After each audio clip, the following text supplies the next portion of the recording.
Hi friends, ಎಲ್ಲರೂ ಹೇಗಿದ್ದೀರಾ? ಎಲ್ಲರೂ ಚೆನ್ನಾಗಿದ್ದೀರಾ ಅನ್ಕೊತೀನಿ. ಸೀರಿಯಲ್ಸ್ ಅಂತೆ ಚಾನಲ್ಗೆ ಸ್ವಾಗತ. ಸೊ ಇವತ್ತಿನ ಅಮೃತಧಾರೆ ಧಾರಾವಾಹಿ ಏನಾಗುತ್ತೆ ಅಂತ ನಿಮಗೆ ತಿಳಿಸ್ಕೊಡ್ತೀನಿ. ಆನಂದ್ ಮತ್ತು ಅಪರ್ಣ ಮಾತುಕತೆ ನಡೆಸ್ತಾ ಇರ್ತಾರೆ. ಆವಾಗ ಅವ್ರು ಗಿಫ್ಟ್ ಕೊಡೋಣ ಅಂತ ಮಾತಾಡ್ಕೊತಾರೆ ಸುಧಾ ಅವ್ರಿಗೆಲ್ಲ. ಸೊ ನಾವು ಅವ್ರಿಗೂ ಕೋಟ್ಯಾಧೀಶರು ಅಂಥವ್ರಿಗೆ ನಾವು ಗಿಫ್ಟ್ ಕೊಡೋಕ್ಕಾಗುತ್ತಾ ಅಂತ ಹೇಳ್ಬಿಟ್ಟು, ಅವರೇನು ಚಿಕ್ಕವ್ರಂತ ಇವಳು ಅಪರ್ಣ ಅಂತಾಳೆ. ಅದಕ್ಕೆ ಅವನಂತಾನೆ, ಏನು ನೀ ಹೇಳೋ ಲೆಕ್ಕ ಅಮೇರಿಕಾಗೆ ಪಾಕಿಸ್ತಾನ ಬಂದು ಸಾಲ ಕೊಟ್ಟಂಗಾಯಿತು ಅಂತ ಹೇಳ್ಬಿಟ್ಟು ಇವಳು ಅಂತಾಳೆ, ಅಪರ್ಣ ಅಂತಾಳೆ. ಅದಕ್ಕೆ ಏನೋ ಅಷ್ಟೊಂದು ದುಡ್ಡಿದ್ದು ಮಾತ್ರಕ್ಕೆ ನಾವೇನಾದ್ರು ಗಿಫ್ಟ್ ಕೊಡಬಾರ್ದು ಅಂತ ಏನಾದ್ರು ಇದೆಯಾ ಅಂತ ಹೇಳ್ಬಿಟ್ಟು ಆನಂದ್ ಕೇಳ್ತಾನೆ. ಅದಕ್ಕೆ ಹಾಗೆ ಮಾತಾಡೋದು, ಓಕೆ ಕೊಡೋಣ, ಆದರೆ ಬಟ್ಟೆ ಸೆಲೆಕ್ಷನ್ ಮಾತ್ರ ನಂದೇ ಅಂತ ಹೇಳ್ಬಿಟ್ಟು ಅಪರ್ಣ ಹೇಳ್ತಾಳೆ. ಓಕೆ ಆಯಿತು ಅಂತ ಹೇಳ್ಬಿಟ್ಟು ಮಾತುಕತೆ ಆಡ್ಕೊಂಡು ಅವರು ಮಲ್ಕೊತಾರೆ. ಅಲ್ಲಿಗೆ ಅವ್ರ ಸೀನ್ ಮುಗಿತೈತೆ. ಇತ್ಲಾಗೆ ಗೌತಮ್ ಬಂದ್ಬಿಟ್ಟು ಏನಕ್ಕೋ ನಿದ್ದೆ ಬರ್ತಾ ಇಲ್ಲ ಅಂತ ಹೇಳಿ ಚಟ್ಪಡಿಸ್ತಾ ಇರ್ತಾನೆ. ಸೊ ಆವಾಗ ಭೂಮಿಕಾ ಎದ್ದು ಕೂತ್ಕೊತಾಳೆ. ಯಾಕೆ ನಿದ್ದೆ ಬರ್ತಾ ಇಲ್ವಾ ಅಂತ ಕೇಳ್ತಾಳೆ. ಹೌದು, ನಿದ್ದೆ ಬರ್ತಾ ಇಲ್ಲ ಅಂತ ಹೇಳ್ತಾಳೆ. ಅದಕ್ಕೆ ಗೌತಮ್ ಅಂತಾನೆ, ನಾನು ಅಂದ್ಕೊಂಡಿದ್ದೆ ಇದು ದುಃಖ ಆದಾಗ ಮಾತ್ರ ನಿದ್ದೆ ಬರಲ್ಲ ಅಂತ ಹೇಳ್ಬಿಟ್ಟು, ತುಂಬ ಖುಷಿಯಾದಾಗೂ ನಿದ್ದೆ ಬರಲ್ಲ ಅಂತ ಇವಾಗಲೇ ನನಗೆ ಗೊತ್ತಾಗಿದ್ದು ಅಂತ ಹೇಳ್ಬಿಟ್ಟು ಗೌತಮ್ ಹೇಳ್ತಾರೆ. ಅದಕ್ಕೆ ಹೌದು ಮತ್ತೆ ಅಂತ ಅಂದು ಭೂಮಿಕಾ ಹೇಳ್ತಾಳೆ, ನಾವು ನಿಮಗೆ ನಿದ್ದೆ ಬರಲಿಕ್ಕೋಸ್ಕರ ಒಂದು ಭೂಗೋಳ ಶಾಸ್ತ್ರ ನಾನು ಪಾಠ ಮಾಡಲಾ ಅಂತ ಕೇಳ್ತಾಳೆ. ಬೇಡ ಇವಾಗ ಖುಷಿಯಾಗಿದ್ದೀನಿ ನಾನು, ಬೇಡ ಅಂತ ಹೇಳ್ತಾಳೆ. ಆದರೂ ನಿದ್ದೆ ಬರಲ್ಲ ಬಿಡಿ ಇವತ್ತಿರೋ ಖುಷಿಗೆ ಅಂತ ಅವಳು ಹೇಳ್ತಾಳೆ. ಆಮೇಲೆ ಭೂಮಿಕಾ ಕರ್ಕೊಂಡ್ಬಿಟ್ಟು ಅವ್ರ ಅಮ್ಮನ ರೂಮಿಗೆ ಕರ್ಕೊಂಡು ಹೋಗ್ತಾಳೆ, ಅಂದರೆ ಭಾಗ್ಯರ ರೂಮಿಗೆ ಕರ್ಕೊಂಡು ಹೋಗ್ತಾಳೆ. ಅಲ್ಲಿ ಕರ್ಕೊಂಡು ಹೋಗ್ಬಿಟ್ಟು, ನೀವು ಯಾಕ್ರಿ ಇಲ್ಲಿ ಕರ್ಕೊಂಬಂದ್ರಿ ಅಂತ ಗೌತಮ್ ಹೇಳ್ತಾನೆ. ಆವಾಗ ಇದೇ ಇರಿ, ಯಾಕೆ ಹಂಗೆ ಆಡ್ತೀರಾ ಗೌತಮ್ ಅವರೇ ಅಂತ ಹೇಳ್ಬಿಟ್ಟು ಭೂಮಿಕಾ ಹೇಳ್ತಾಳೆ. ನಿಮಗೆ ಈಗ ಅಮ್ಮನ ಮಡಿಲಲ್ಲಿ ಮಲಗೋ ಆಸೆ, ಅದಕ್ಕೋಸ್ಕರ ನಿಮಗೆ ನಿದ್ದೆ ಬರ್ತಾಯಿಲ್ಲ. ಅಮ್ಮನ ಮಡಿಲಲ್ಲಿ ಮಲಗಿದರೆ ನಿದ್ದೆ ಚೆನ್ನಾಗೇ ಬರುತ್ತೆ, ಮಲ್ಕೊಳ್ಳಿ ನೀವು ಹೋಗಿ ಅಂತ ಹೇಳ್ತಾಳೆ. ಹೌದೌದು ಅಂತ ಅವನು ಕಣ್ಣೀರು ಹಾಕ್ತಾ ಒಂಥರ ಬೇಜಾರದಿಂದ ಹೋಗಿ ಅಮ್ಮನ ಮಡಿಲಲ್ಲಿ ಮಲ್ಕೊತಾನೆ. ಆವಾಗ ಸುಧಾ ಹೇಳ್ತಾಳೆ, ಅತ್ತಿಗೆ ನಿಜವಾಗ್ಲೂ ಅಣ್ಣನಾಗಂತ ನಾನೇ ಪುಣ್ಯವಂತೆ, ಅಣ್ಣನಿಗೆ ಅಮ್ಮನ ಪ್ರೀತಿ ಇದ್ದವರೇ ಪುಣ್ಯವಂತರು ಅಂತ ನನಗೆ ಇವಾಗ ಗೊತ್ತಾಗ್ತಾ ಇದೆ ಅಂತ ಎಲ್ಲ ಹೇಳ್ತಾಳೆ. ಅಲ್ಲಿಗೆ ಅವ್ರ ಮಾತುಕತೆ ಮುಗಿಯುತ್ತೆ. ಮಲ್ಕೊತಾನೆ ಗೌತಮ್ಮು, ಬಿಡ್ತಾರೆ. ಇತ್ಲಾಗೆ ಮಲ್ಲಿ ಗಂಡನಿಗೋಸ್ಕರ ಜಯದೇವಿಗೋಸ್ಕರ ಅಡುಗೆ ಮಾಡಿಬಿಟ್ಟು ಕಾಯ್ತಾ ಇರ್ತಾಳೆ. ಆವಾಗ ಕಾಯ್ತಾ ಇರಬೇಕಾದ್ರೆ ಅವನು ಬಂದೇ ಇರೋದಿಲ್ಲ, ಎಷ್ಟೋ ಲೇಟ್ ಆದ್ರೂ. ಯಾಕೆ ಅಂತೇಳಿ ಫೋನ್ ಮಾಡ್ತಾಳೆ. ಆವಾಗ ಫೋನ್ ಮಾಡಿದಾಗ ನನ್ನ ಕೆಲಸ ಜಾಸ್ತಿ ಇದೆ, ಬ್ಯುಸಿ ಇದ್ದೀನಿ, ನಿಮ್ಮಲ್ಲಿ ಬರೋಕ್ಕಾಗಲ್ಲ, ಸ್ವಲ್ಪ ಲೇಟ್ ಆಗುತ್ತೆ ಅಂತ ಹೇಳ್ತಾಳೆ. ಇವಳು ಅವನಿಗೋಸ್ಕರ ರುಚಿಯಾದ ಸಪ್ರೇಟ್ ಅಡುಗೆ ಅವನಿಗೋಸ್ಕರನೇ ಮಾಡಿರ್ತಾಳೆ. ಬಟ್ ಆಗೋದಿಲ್ಲ. ಇವಳು ಅವಳ ಹುಡುಗಿ ಜೊತೆ ಇರ್ತಾನೆ. ಅದನ್ನು ಹೇಳೋಕ್ಕಾಗಲ್ಲ. ಸುಮ್ಮನೆ ಲೇಟ್ ಆಗುತ್ತೆ, ಕೆಲಸ ಜಾಸ್ತಿ ಇದೆ ಅನ್ಕೊತಾನೆ. ಏನೋ ಕತೆ ಹೇಳ್ಬಿಟ್ಟು, ನೀನು ಮಲ್ಕೋ, ನಾನು ಅಲ್ಲಿ ಬರೋದು ಲೇಟ್ ಆಗುತ್ತೆ ಅಂತೇಳಿ ಹೇಳ್ತಾನೆ. ಹೇಳಾದ್ಮೇಲೆ ಓಕೆ ಅಂತ ಹೇಳ್ಬಿಟ್ಟು ಸರಿ ರೀ ಅಂತ ಇಡ್ತಾಳೆ ಅವಳು. ಬರ್ರಿ ಬೇಗ ಅಂತ ಹೇಳ್ಬಿಟ್ಟು ಸರಿ ಅಂತೇಳಿ ಇಡ್ತಾರೆ. ಆಮೇಲೆ ಅಲ್ಲಿ ಅವಳು ಹುಡುಗಿನ ಎಲ್ಲ ಅವರು ಇದರ ಇರ್ತಾಳೆ.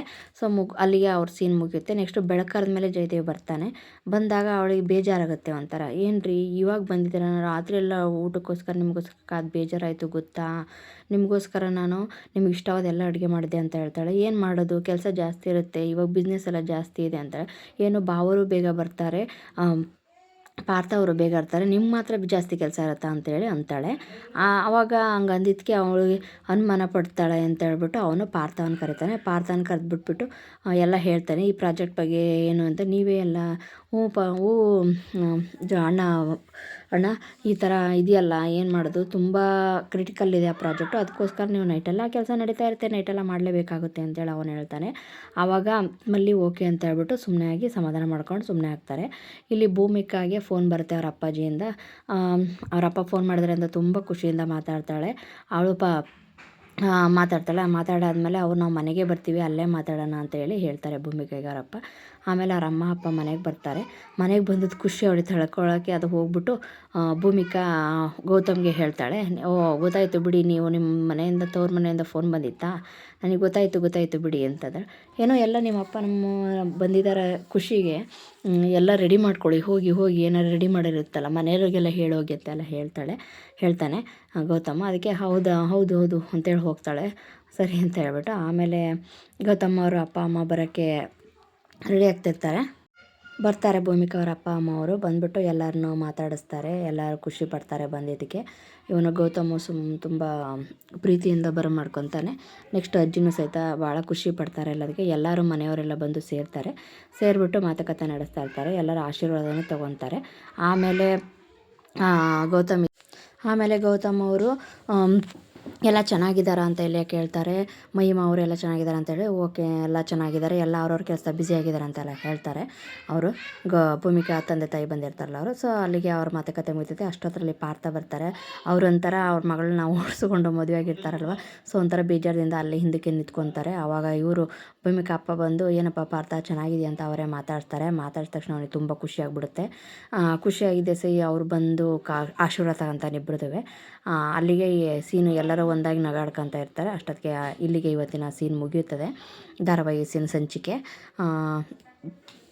ಕೊನೆಗೂ ಗೌತಮ್ಗೆ ತಾಯಿಯ ಮಡಿಲಿನಲ್ಲಿ ಇರೋದು ತುಂಬ ಖುಷಿ ಆಗ್ತಾಯಿದೆ. ಎಂಥ ವಯಸ್ಸಿನವರಾದರೂ ಸಹಿತ ತಾಯಿ ಅಂದರೆ ಏನೋ ಒಂದು ಪ್ರೀತಿ, ಅಟ್ರಾಕ್ಷನ್ ಇರುತ್ತೆ ಅನ್ನೋದ್ರ ಬಗ್ಗೆ ಅಷ್ಟೇ ಇದ್ರ ಸಾರಾಂಶ ಅಂತ ನನ್ನ ಅನಿಸಿಕೆ. ಥ್ಯಾಂಕ್ ಯು ಎಲ್ಲರಿಗೂ. ನಾನು ಹೊಸ್ದಾಗಿ ಚಾನಲ್ ಮಾಡಿದ್ದೀನಿ. ನನಗೆ ಒಂದು ಸ್ವಲ್ಪ ಮಾತಿನಲ್ಲಿ ಒಂದು ಸ್ವಲ್ಪ ಏನಾದ್ರು ತಪ್ಪು ಮಾಡಿದರೆ ನೀವೆಲ್ಲ ಅದನ್ನು ಕಮೆಂಟ್ ಮೂಲಕ ತಿಳಿಸಿ ಅಂತ ಕೇಳ್ಕೊತೀನಿ. ಲೈಕ್ ಮಾಡಿ, ಶೇರ್ ಮಾಡಿ. ಏನೇ ತಪ್ಪಿದ್ರೂ ಆಗಲಿ ಸರಿ ಇದ್ರೂ ಆಗಲಿ ಕಮೆಂಟ್ ಮಾಡಿ ತಿಳಿಸಿ, ನಾನು ಚೇಂಜ್ ಮಾಡ್ಕೊತೀನಿ. ಧನ್ಯವಾದಗಳು. Thank you.